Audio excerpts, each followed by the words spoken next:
You're too young for this, Rex. Sorry. Sorry. Did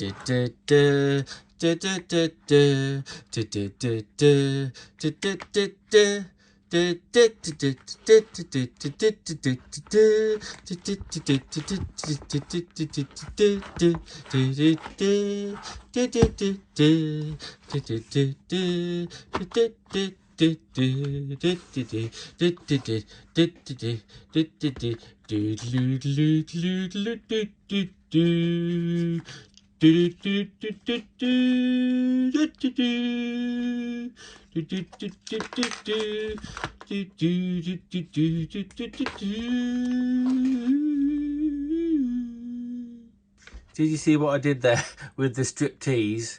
I took the wrong bit of the clamshell off. I should have took it off like this with the screws, but I took it off and that's why it all separated, all funny. But anyway, we're in. She's undressed. Is it he or is she, this impact driver? I'm not sure. Anyway, look at all them wires. There's a lot going on. Muckers. First things of note, I've seen this a little bit of some Makita tools, but where the brain box is, and then all the wires connect onto the motor and the switch, it's got also connector bits in it. It's all sort of like, instead of being wired straight through, I don't know why they've done that. There must be ease of manufacturing, I reckon. All these little white connector bits there. And look, it's got a fuse.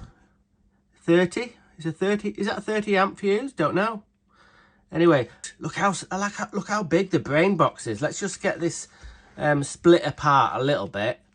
This is the control sort of panel. On other Makita stuff, I've seen similar ones of these, but not with this little bar thing on. Must be to strengthen it or something.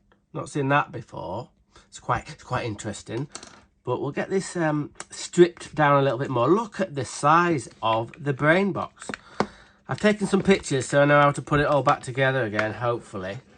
So we'll get it all out of the clamshell. Put that to one side. Blooming heck. It's like a mini computer. Look at the size of that. A little bit of, I think this aluminium bit here is to help, it's a bit of a heat sink, get rid of some of the heat that could build up.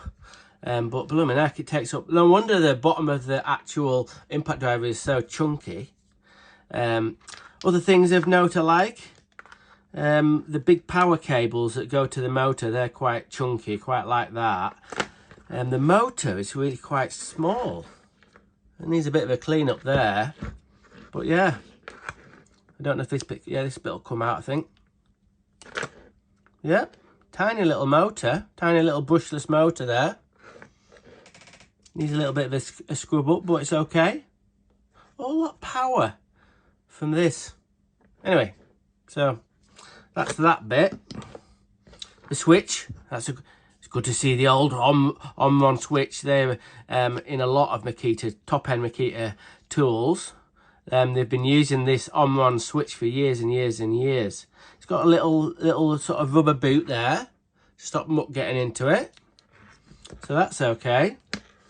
So this is the business end. What I mean is it's got the hammer inside here and it's got this double spring. So I'm going to attempt to sort of take this apart so we can see this double spring. Other things of note, it's got like a bit of a metallic grey under there. But most of this is all covered up. It must be something to do, I'd imagine, to make the colour right through. They wanted the right colour through there. So I presume it is a tinted plastic there, you can see. But why they've put that spray, metallic spray, I don't know. Anyway, maybe we'll find out deeper in. First things to note, I've got to take this bit off. And it's got a little circlip there I need to take off.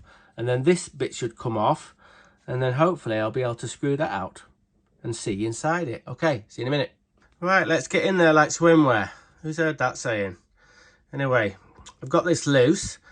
To get the inside the hammer casing or the business end, whatever you like, is actually a left-handed thread.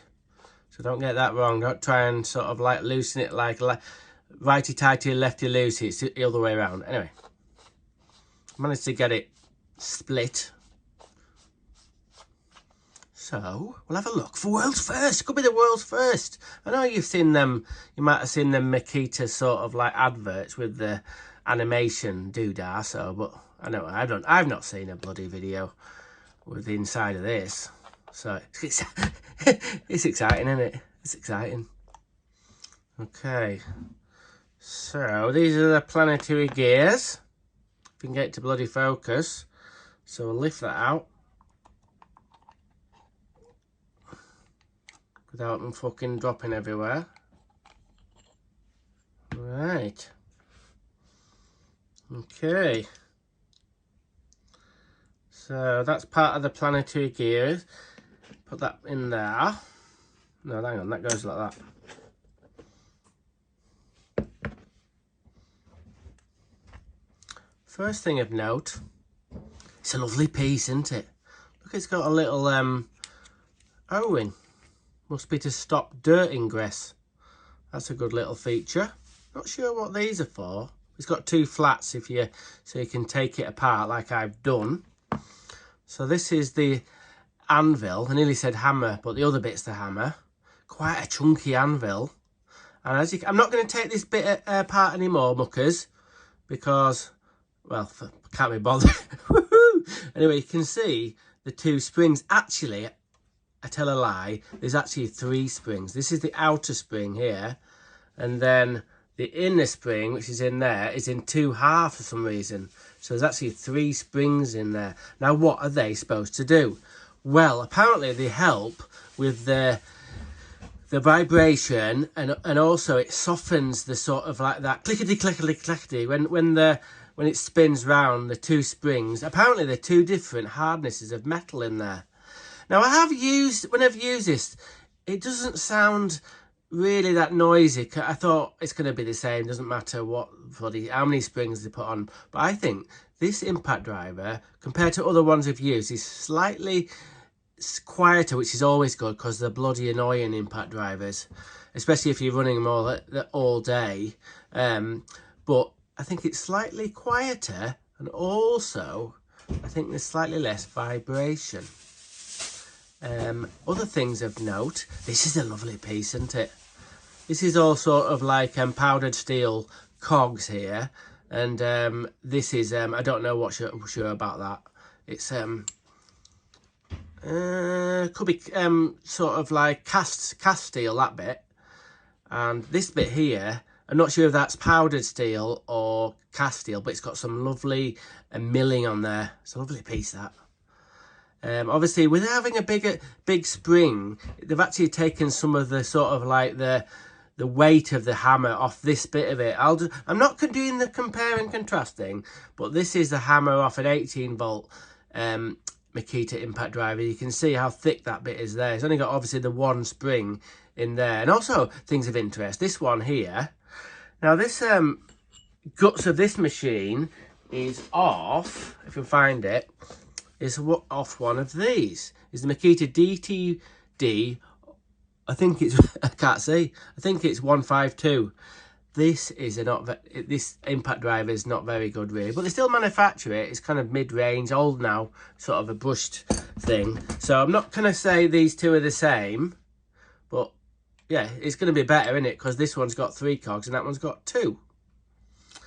Other things of note, we'll put that to one side a minute. So in here is the hammer. So we'll pop that out, have a look at the hammer. Now this is good.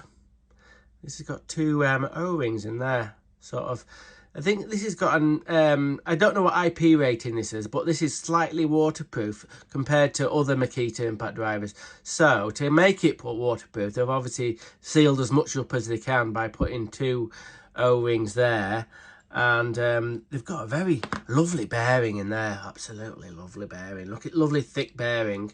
And if you look down there, can you see that that's the nylon washer that the sort of like the hammer sort of spins on? That's got little sort of like recesses in it for some reason. The boffins must have sort of thought that there's going to get a better distribution of grease if we put little recesses in the nylon washer. But that's about it really. I'm going to get it all back together. Impressions of the inside of this tool are, it's manufactured is really, really good. It's top end. It's got plenty of quality. It's got plenty of sort of waterproofing. It's got fantastic bearings and things, and it's terrifically manufactured and engineered. So I'm stoked, but I'm still going to sell it. Okay, it's all back together. Working. I've got it back together perfectly well. I've tested it and it's been sold. I've managed to get 120 quid off, on eBay for this. I had to pay eBay fees came out with 110, which is okay. Which is okay. So that's sold for 110. This was 190. So I'm got a review coming up of this pretty soon. But the next video has got another review of an impact driver, but I guarantee you this, it's an impact driver you will have never seen. It's an impact driver that's a one-off in the world. So the next video in about a week's time is going to be quite exciting. It's going to be another impact driver video, not this one, another one. I'm going to leave you guessing. Okay, I'll see you next time. Random is rad. Rock on.